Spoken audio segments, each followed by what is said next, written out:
اسلام آباد پھر سفارتی سرگرمیوں کا محور۔ ایرانی وزیر خارجہ عباس عراقچی کی قیادت میں ایرانی وفد کی اسلام آباد آمد۔ نائب وزیر اعظم اسحاق ڈار اور فیلڈ مارشل سید عاصم منیر نے استقبال کیا۔ ایرانی وفد وزیر اعظم شہباز شریف سے ملاقات کرے گا۔ عسکری قیادت بھی موجود ہوگی۔ وائٹ ہاؤس کے مذاکرات کے لیے وفد پاکستان بھیجنے کی تصدیق۔ سٹیو وٹکوف اور جیریڈ کشنر آج اسلام آباد روانہ ہوں گے۔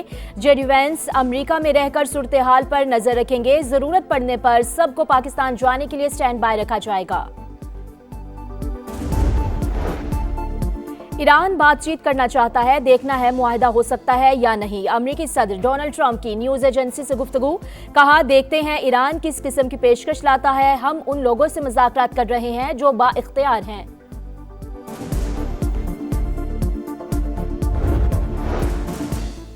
اور حکومت نے عوام پر پیٹرول بم گرا دیا۔ پیٹرول 26 روپے 77 پیسے فی لیٹر مہنگا۔ ہائی سپیڈ ڈیزل کی قیمت میں بھی 26 روپے 77 پیسے فی لیٹر اضافہ۔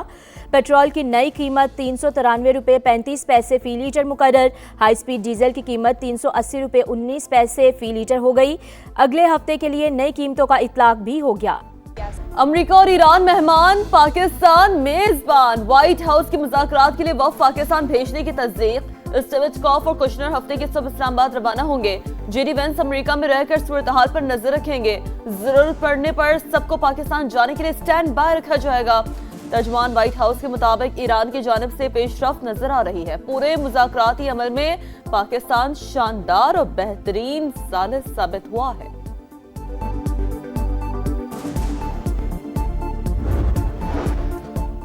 ایران بات چیت کرنا چاہتا ہے، دیکھنا ہے کہ معاہدہ ہو سکتا ہے یا نہیں۔ امریکی صدر ڈونلڈ ٹرمپ کی نیوز ایجنسی سے گفتگو، کہا تہران کسی معاہدے تک پہنچنے کے لیے بات چیت کرنا چاہتا ہے، امریکی مطالبات کے مطابق پیشکش دینا چاہتا ہے۔ دیکھتے ہیں کہ ایران کس قسم کی پیشکش لاتا ہے، ہم ان لوگوں سے مذاکرات کر رہے ہیں جو با اختیار ہیں۔ حکومت نے عوام پر پیٹرول بم گرا دیا۔ پیٹرول 26 روپے 77 پیسے فی لیٹر مہنگا۔ ہائی سپیڈ ڈیزل کی قیمت میں بھی 26 روپے 77 پیسے فی لیٹر اضافہ۔ پیٹرول کی نئی قیمت 393 روپے 35 پیسے فی لیٹر مقرر۔ ہائی سپیڈ ڈیزل کی قیمت 380 روپے 19 پیسے فی لیٹر ہو گئی۔ اگلے ہفتے کے لیے نئی قیمتوں کا اطلاق بھی ہو گیا۔ وزیر پیٹرولیم علی پرویز ملک کہتے ہیں علاقائی کشیدگی سے عالمی منڈی میں تیل کی قیمتیں پھر بڑھ رہی ہیں۔ شراکت داروں سے معاہدوں کے باعث قیمتیں بڑھانا پڑی۔ جس قدر ممکن ہوا حکومت نے قیمتوں میں اضافے کو برداشت کیا۔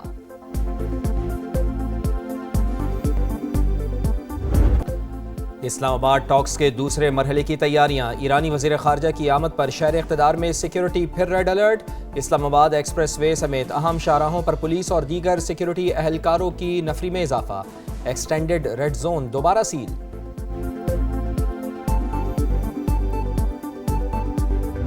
پاکستان کا خطے میں کشیدگی کم کرنے، اعتماد سازی اور مذاکراتی عمل کو آگے بڑھانے کا عزم۔ وزیر اعظم شہباز شریف کی تنازعات کے پرامن حل کے لیے غیر متزلزل حمایت۔ سفارتکاری سے امن کے عالمی دن پر پیغام میں کہا عالمی برادری کو پیچیدہ سیکیورٹی چیلنجز کا سامنا ہے۔ پاکستان امن کے لیے بات چیت سفارتکاری کے راستوں کو فروغ دے رہا ہے، علاقائی اور عالمی امن کے لیے تعمیری کردار ادا کرتے رہیں گے۔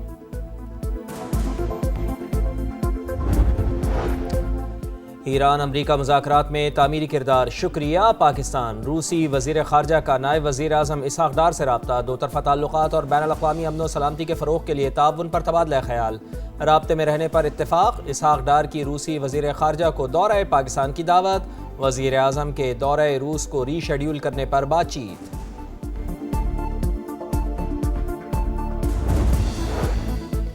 جوہری معاملے میں صرف چند نکات باقی ہیں۔ ترکی ایران امریکہ مذاکرات میں پیش رفت کے لیے پر امید۔ ترک وزیر خارجہ کہتے ہیں ترکی مذاکرات کی کامیابی کے لیے فریقین کی حوصلہ افزائی کر رہا ہے۔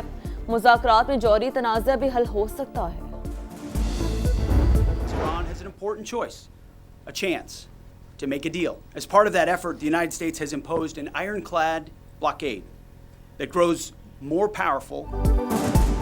ایران کو مذاکرات پر مجبور کرنے کے لیے ناکہ بندی سخت کر دی۔ آبنائے ہرمز سے تجارتی جہاز ہماری شرائط پر گزریں گے۔ امریکی وزیر جنگ پیٹ ہیگزت کا اعلان۔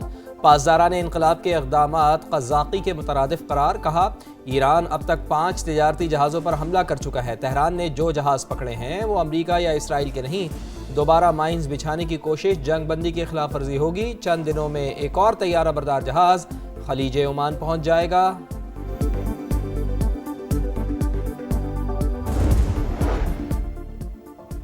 امیر قطر شیخ تمیم بن حمد ال ثانی کا امریکی صدر ڈونلڈ ٹرمپ سے رابطہ، ایران کے ساتھ جنگ بندی اور جہاز رانی کے تحفظ سے متعلق امور پر تبادلہ خیال۔ امیر قطر کا پاکستان کی مدد کے لیے شراکت داروں کے ساتھ رابطہ جاری رکھنے کا اعلان۔ امریکہ نے ایران پر نئی پابندیاں عائد کر دیں، چین میں قائم آئل ریفائنری، 40 شپنگ کمپنیز اور آئل ٹینکرز شامل۔ امریکی وزیر خزانہ کا ایران کے خلاف آپریشن اکنامک فیوری جلد جاری رکھنے کا اعلان۔ ایران سے منسلک متعدد کرپٹو والیٹس پر بھی پابندیاں لگا دیں، $344 ملین کی کرپٹو کرنسی منجمد۔ آبنۂ ہرمز میں ایران اور امریکہ آمنے سامنے ایک دوسرے کے خلاف کارروائیاں جاری ہیں۔ امریکی فوج کا ایرانی پرچم والے ایک اور بحری جہاز کو روکنے کا دعویٰ۔ امریکی سینٹکام کے مطابق ایرانی جہاز کو ناکہ بندی کی خلاف ورزی پر روکا گیا۔ بحری جہاز ایرانی بندرگاہ کی طرف جا رہا تھا۔ ایرانی پاسداران انقلاب کا بھی ایک غیر ملکی جہاز تحویل میں لینے کا اعلان۔ دعویٰ کیا کہ جہاز کو امریکی فوج کے ساتھ تعاون کے شبے میں تحویل میں لیا گیا۔ غیر ملکی جہاز نے متعدد وارننگز کو نظر انداز کیا۔ میزائلوں کا بڑا ذخیرہ اب بھی موجود ہے جسے استعمال نہیں کیا گیا، ترجمان ایرانی وزارت دفاع کا پیغام۔ کہا جنگ بندی شروع ہونے تک دشمن کے زیر کنٹرول علاقوں کی فضائی حدود پر قبضہ تھا۔ ایرانی رہبر اعلیٰ کے مشیر محسن رضائی نے کہا ایران متحد اور امریکہ الجھاؤ کا شکار ہے۔ ایرانی عوام یکجا اور ایک آواز ہیں۔ امریکہ مسلسل اسٹریٹجک غلطیاں دہرا رہا ہے۔ ایران کے بہادر فرزند امریکی طاقت کے ٹوٹنے کی آواز دنیا تک پہنچائیں گے۔ غزہ میں اسرائیل کی وحشیانہ کارروائیاں جاری، صہیونی حملوں میں شہادتوں کی تعداد 12 ہو گئی۔ لبنان میں بھی جنگ بندی کی دھجیاں اڑا دیں۔ جنوبی لبنان میں اسرائیلی بمباری سے 6 افراد شہید، 2 زخمی ہوئے۔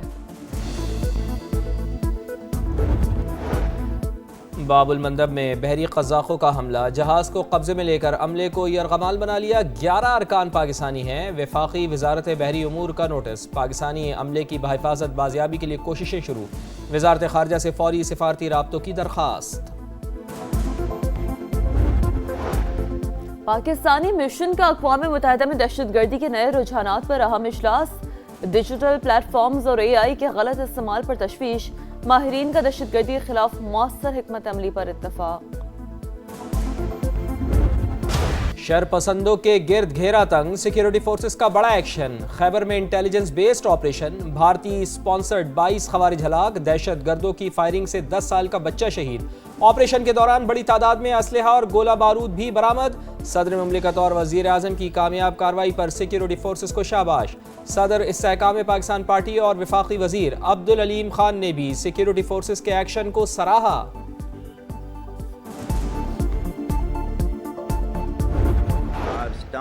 Government stance on Kashmir is absolutely clear. It was our jugular vein. It is our jugular vein. We will not forget it. If 1.3 million Indian army with all their wherewithal, if they cannot intimidate us and they cannot coerce us, these terrorists can subdue the armed forces of Pakistan. Field marshal Asim Munir کا بھارتی اشتعال انگیزی اور کشمیر پر دو ٹوک موقف بالکل واضح۔ 16 April 2025 کو overseas پاکستانیوں سے تاریخی خطاب، ملکی دفاع کو ناقابل تسخیر قرار دیا، دشمن کے ناپاک عزائم ناکام بنانے کے عزم کا اعادہ۔ کہا بھارتی فوج وسائل کے باوجود پاکستان کو شکست نہیں دے سکتی، کشمیر ہماری شہرک تھی، ہے اور رہے گی۔ مقبوضہ وادی کے عوام غاضب انڈین فوج کے خلاف لڑ رہے ہیں۔ ماہرین کے مطابق فیلڈ مارشل عاصم منیر کے تاریخی الفاظ مکمل ڈاکٹرائن ہے۔ جہاں جاتا ہوں لوگ پوچھتے ہیں کہ سڑک کب بنے گی، اس پر شرمندگی ہوتی ہے، وزیر اعلیٰ سندھ کی گفتگو۔ سوشل میڈیا پر وائرل میمز کا بھی تذکرہ، کہا مانتا ہوں مسائل ہیں، بہتر کرنے کی کوشش کر رہے ہیں، ترقیاتی کاموں پر کوئی سمجھوتا نہیں کیا جائے گا، کچھ منصوبے چند ہفتوں میں مکمل ہو جائیں گے۔ سیاست داؤ پر لگا کر ملکی مفاد میں وفاقی حکومت کے اجلاسوں میں شرکت کی، اگر امتیازی سلوک جاری رہا تو ہر قسم کی مصلحت ختم کر دیں گے۔ وزیر اعلیٰ کے پی سہیل آفریدی کا اعلان، کہا موجودہ رویہ رہا تو وفاق سے تعاون نہیں کیا جائے گا۔